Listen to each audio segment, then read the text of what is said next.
யாழ்ப்பாணம் போதனா வைத்தியசாலையில் நிறை போதையில் சிகிச்சை பெற வந்தவர் பாதுகாப்பு உத்தியோகஸ்தர்களுடன் முரண்பட்டு கத்தியால் வெட்டிவிட்டு அங்கிருந்து தப்பி சென்றுள்ள சம்பவம் பரபரப்பை ஏற்படுத்தியுள்ளது.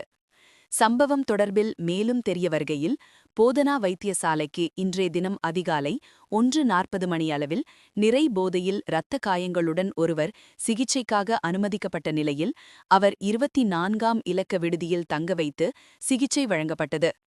அதன்போது தாதிய உத்தியோகஸ்தர்கள் உள்ளிட்டவர்களுடன் முரண்பாடு, தூஷண வார்த்தைகளை பேசி விடுதியில் ஏனைய நோயாளர்களுக்கு சிரமங்களை ஏற்படுத்தும் விதமாக நடந்து கொண்டுள்ளார்.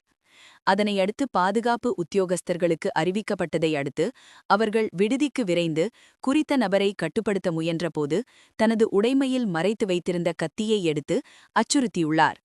அதனையடுத்து அவரை பாதுகாப்பு உத்தியோகஸ்தர்கள் மடக்கி பிடிக்க முற்பட்ட வேளை ஒரு உத்தியோகஸ்தருக்கு கைகளில் காயம் ஏற்பட்ட நிலையில் தாக்குதலை நடாத்தியவர்கள் அங்கிருந்து தப்பியோடியுள்ளார்.